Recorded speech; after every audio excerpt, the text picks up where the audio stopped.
ಮಂಡ್ಯದಲ್ಲಿ ನಿನ್ನೆ ಹನುಮ ಧ್ವಜ ದಂಗಲ್ ಯಾವ ರೀತಿ ವ್ಯಾಪಿಸಿತ್ತು, ಯಾವ ರೀತಿ ಗ್ರಾಮದಲ್ಲೇ ಕಿಚ್ಚು ಹಚ್ಚಿತ್ತು ಅನ್ನೋದನ್ನ ನೀವು ನೋಡಿದ್ರಿ. ಇವತ್ತು ಮತ್ತೊಂದು ಸುತ್ತಿನ ಹೋರಾಟಕ್ಕೆ ಹಾಗಾದ್ರೆ ಮಂಡ್ಯ ಸಜ್ಜಾಗ್ತಾ ಇದೆಯಾ ಅನ್ನೋ ಪ್ರಶ್ನೆ ಕೂಡ ಉದ್ಭವಿಸ್ತಾ ಇದೆ.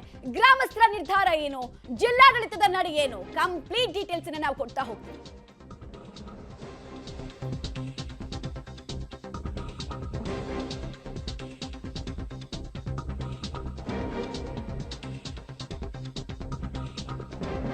ಕಾಂಗ್ರೆಸ್ ಸರ್ಕಾರದ ವಿರುದ್ಧ ಅತಿ ದೊಡ್ಡ ಅಸ್ತ್ರ ಸಿಕ್ಕಾಗೆ ಕಾಣಿಸ್ತಾ ಇದೆ ಬಿಜೆಪಿಗೆ. ಬಿಜೆಪಿಯ ಹೋರಾಟಕ್ಕೆ ಲೋಕಮಿತ್ರ ಜೆಡಿಎಸ್ ಕೂಡ ಸಾಥ್ ಕೊಡ್ತಾ ಇದೆ. ಮಂಡ್ಯದಲ್ಲಿ ಬೃಹತ್ ಪಾದಯಾತ್ರೆಗೆ ಬಿಜೆಪಿ ಹಾಗೂ ಜೆಡಿಎಸ್ ನ ಕಾರ್ಯಕರ್ತರು ಈಗಾಗಲೇ ಸಿದ್ಧತೆಯನ್ನ ಮಾಡಿಕೊಂಡಿದ್ದಾರೆ. ಆರ್ ಅಶೋಕ್ ಅವರ ನೇತೃತ್ವದಲ್ಲಿ ಈ ಹೋರಾಟ ಆಗುತ್ತೆ ಅಂತ ಹೇಳ್ತಾ ಇದ್ದಾರೆ. ಸ್ಥಳೀಯ ನಾಯಕರು ಕೂಡ ಸಾಥ್ ಕೊಡ್ತಾ ಇದ್ದಾರೆ. ಆಲ್ಮೋಸ್ಟ್ 12 ಕಿಲೋಮೀಟರ್ ತನಕ ಈ ಹೋರಾಟದ ರೂಪುರೇಷೆಯನ್ನ ತಯಾರು ಮಾಡ್ಕೊಂಡಿದ್ದಾರೆ. ಎಲ್ಲೆಲ್ಲಿ ಸಾಗುತ್ತೆ, ಹಾಗಾದ್ರೆ ಈ ಹೋರಾಟದ ಸ್ವರೂಪ ಹೇಗಿರುತ್ತೆ, ಪಾದಯಾತ್ರೆಯ ಸ್ವರೂಪ ಹೇಗಿರುತ್ತೆ, ಜಿಲ್ಲಾಡಳಿತ ಇವತ್ತು ಕಾನೂನು ಸುವ್ಯವಸ್ಥೆ ಹೇಗೆ ಕಾಪಾಡ್ತಾರೆ, ಎಲ್ಲಾ ಪ್ರಶ್ನೆಗಳಿಗೂ ಉತ್ತರ ಮಿನಿಟ್ ಟು ಮಿನಿಟ್ ಕೊಡ್ತಾ ಹೋಗ್ತೀವಿ.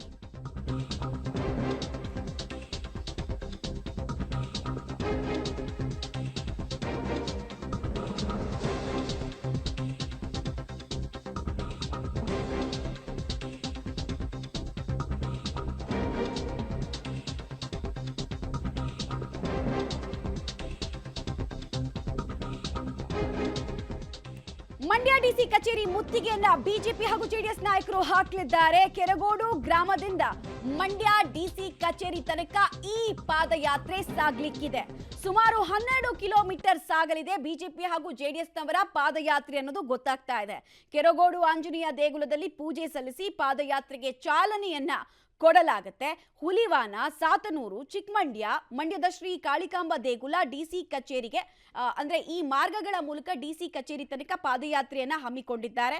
ದಾರಿ ಮಧ್ಯೆ ಪಾದಯಾತ್ರೆಯನ್ನ ಬಿಜೆಪಿ ಹಾಗೂ ಜೆಡಿಎಸ್ ನ ರಾಜ್ಯ ನಾಯಕರು ಸೇರ್ಕೊಳ್ತಾರೆ ಅನ್ನುವಂತಹ ಮಾಹಿತಿ ಸದ್ಯಕ್ಕೆ ಲಭ್ಯ ಆಗ್ತಾ ಇದೆ.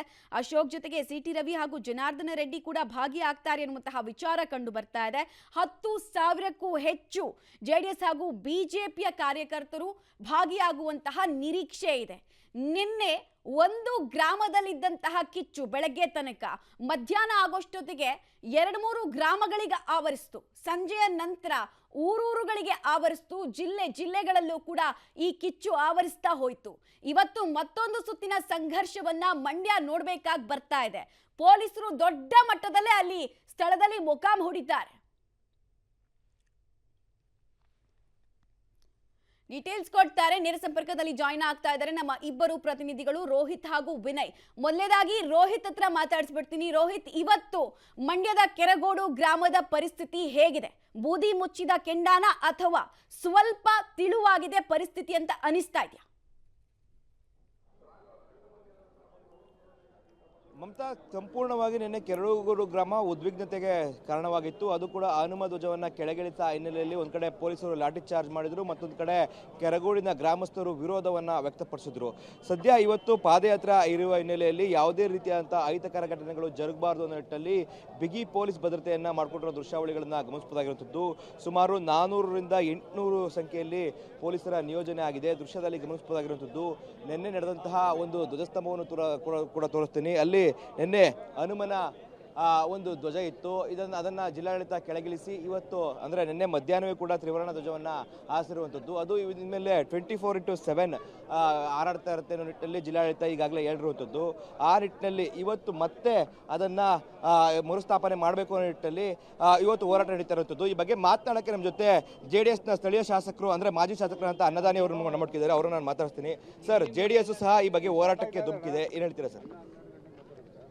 JDS ಧುಮುಕಿದೆ ಅನ್ನೋದಕ್ಕಿಂತ ನಾವೆಲ್ಲ ಒಂದು ಧರ್ಮದ ಜನರ ಭಾವನೆಗೆ ಧಕ್ಕೆ ಆಗಿದೆ ಅಂತೇಳಿ ಅವ್ರ ಪರ ನಿಂತು ಹೋರಾಟ ಮಾಡಲಿಕ್ಕೆ ಮಾಡ್ತಾ ಇದ್ದೀವಿ ವಿನಃ ಇದರಲ್ಲಿ ಯಾವುದೇ ರಾಜಕೀಯ ಇಲ್ಲ.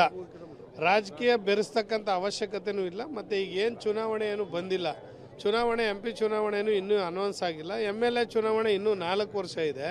ಅದರಿಂದ ಯಾವ ಧರ್ಮದ ಜನರಿಗೆ ಧಕ್ಕೆ ಆಗುತ್ತೆ ಅಲ್ಲಿ ಆ ಜನರನ್ನು ರಕ್ಷಣೆ ಮಾಡಲಿಕ್ಕೆ, ಆ ಧರ್ಮವನ್ನು ರಕ್ಷಣೆ ಮಾಡಲಿಕ್ಕೆ ಸಂವಿಧಾನಾತ್ಮಕವಾಗಿ ನಾವು JDS ಅವರು ಅಲ್ಲಿರ್ತೀವಿ ಅಂತಕ್ಕಂಥದ್ದು ನಾನು ಹೇಳಿಕ್ಕೆ ಬಯಸ್ತೇನೆ. ಅಂದರೆ ಕಾಂಗ್ರೆಸ್ ಅವರು ಹೇಳ್ತಾ ಇದ್ದು ರಾಜಕೀಯ ಮಾಡ್ತಿದ್ದಾರೆ BJP JDS ಅಂತೇಳಿ.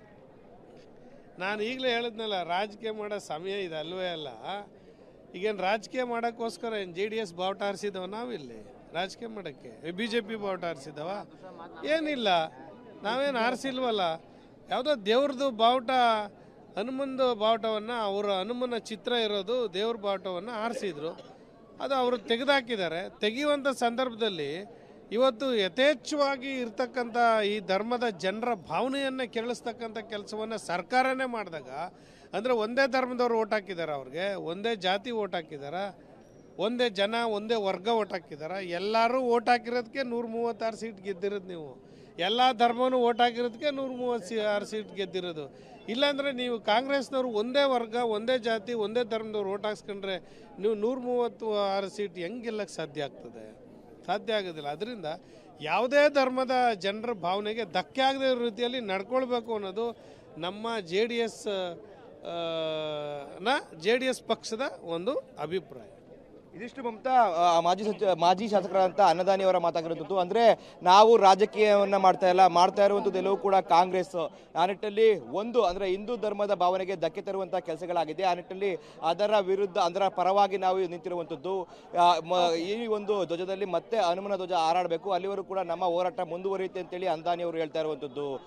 ಓಕೆ ವಿನಯ್, ತಾವಿರುವಂತಹ ಸ್ಪಾಟ್ ನಲ್ಲಿ ಹೇಗಿದೆ ಸಿದ್ಧತೆ? ಜೊತೆಗೆ ಇವತ್ತು ಹೋರಾಟದಲ್ಲಿ ಯಾವ್ಯಾವ ಬಿಜೆಪಿ ಹಾಗೂ JDS ನ ನಾಯಕರು ಸಾಥ್ ಕೊಡ್ತಾರೆ ಅಂತ ಅದ್ರ ಬಗ್ಗೆ ಡೀಟೇಲ್ಸ್ ಕೊಡೋದಾದ್ರೆ ವಿನಯ್. ಮಮತಾ, ಈಗಾಗಲೇ ಪ್ರತಿಭಟನೆಗೆ ಎಲ್ಲ ರೀತಿಯ ಸಿದ್ಧತೆಗಳು ಆರಂಭವಾಗ್ತಾ ಇರುವಂಥದ್ದು. ಈ ಒಂದು ಕೆರಗೋಡು ಗ್ರಾಮದಿಂದ ಮಂಡ್ಯದ ಜಿಲ್ಲಾಧಿಕಾರಿ ಕಚೇರಿವರೆಗೂ ಕೂಡ ಸುಮಾರು 4 ರಿಂದ 5 ಸಾವಿರ ಜನ BJP JDS ಕಾರ್ಯಕರ್ತರನ್ನೊಳಗೊಂಡಂತೆ ಗ್ರಾಮಸ್ಥರು ಕೂಡ ಪ್ರತಿಭಟನೆಯನ್ನು ಮಾಡ್ತಾರೆ. ಹಾಗಾಗಿ ಎಲ್ಲ ರೀತಿಯ ಸಿದ್ಧತೆಗಳನ್ನು ಕೂಡ ಮಾಡಿಕೊಳ್ಳಲಾಗ್ತಾ ಇದೆ. BJPಯ ಹಿರಿಯ ನಾಯಕರು ಕೂಡ ಭಾಗಿಯಾಗ್ತಾ ಇದ್ದಾರೆ. CT ರವಿ ಹಾಗೂ ಮಾಜಿ ಶಾಸಕ ಪ್ರೀತಮ್ ಗೌಡ ಅವರ ನೇತೃತ್ವದಲ್ಲೂ ಕೂಡ BJP ನಾಯಕರು ಬಂದರೆ, ಸ್ಥಳೀಯರಾಗಿರುವಂಥ ಮಾಜಿ ಶಾಸಕ JDSನ ಸುರೇಶ್ ಗೌಡ ಆಗಿರ್ಬೋದು, ಮತ್ತಷ್ಟು ಸ್ಥಳೀಯ ಮುಖಂಡರು ಕೂಡ ಭಾಗಿಯಾಗುವಂಥ ಸಾಧ್ಯತೆ ಇದೆ. ಅದರಲ್ಲೂ ಪ್ರಮುಖವಾಗಿ ಜನಾರ್ದನ್ ರೆಡ್ಡಿ ಅವರು ಕೂಡ ಈ ಒಂದು ಪ್ರತಿಭಟನೆಗೆ ಸಾಥನ್ನು ನೀಡ್ತಾ ಇದ್ದಾರೆ. ಅವರು ಕೂಡ ಬರ್ತಾರೆ ಅನ್ನೋ ಒಂದಷ್ಟು ಮಾತುಗಳು ಕೂಡ ಕೇಳಿ ಬರ್ತಾ ಇದ್ದಾವೆ. ಇನ್ನು ಮಾಜಿ ಮುಖ್ಯಮಂತ್ರಿ HD ಕುಮಾರಸ್ವಾಮಿ ಅವರು ಬರುವಂಥ ಸಾಧ್ಯತೆ ಕೂಡ ಇದೆ. ಹಾಗಾಗಿ ಸುತ್ತಮುತ್ತಲ ಗ್ರಾಮಸ್ಥರು ಕೂಡ ಇಲ್ಲಿ ಜಮಾವಣೆಯನ್ನುಗೊಳ್ತಿದ್ದಾರೆ. ಹೆಚ್ಚಿನ ಭದ್ರತೆಯ ಜೊತೆಗೆ ಈ ಒಂದು ಪೊಲೀಸ್ ಭದ್ರತೆಯ ಜೊತೆಗೆ ಈ ಒಂದು ಪ್ರತಿಭಟನೆ ನಡೆಯುತ್ತೆ. ದೃಶ್ಯಗಳಲ್ಲಿ ನೋಡ್ತಾ ಇರ್ಬೋದು, ಬೇರೆ ಬೇರೆ ಭಾಗಗಳಿಂದ, ಸುತ್ತಮುತ್ತ ಗ್ರಾಮಗಳಿಂದ ಕೂಡ ಜನರು ಇಲ್ಲಿಗೆ ಆಗಮಿಸ್ತಾ ಇದ್ದಾರೆ. ಈಗಾಗಲೇ ಸಾಕಷ್ಟು 100ಕ್ಕೂ ಹೆಚ್ಚು ಜನರು ಕೂಡ ಇಲ್ಲಿ ಜಮಾವಣೆಗೊಳ್ತಾ ಇರುವಂಥದ್ದನ್ನು ಕೂಡ ದೃಶ್ಯಗಳಲ್ಲಿ ನೋಡ್ತಾ ಇರ್ಬೋದು.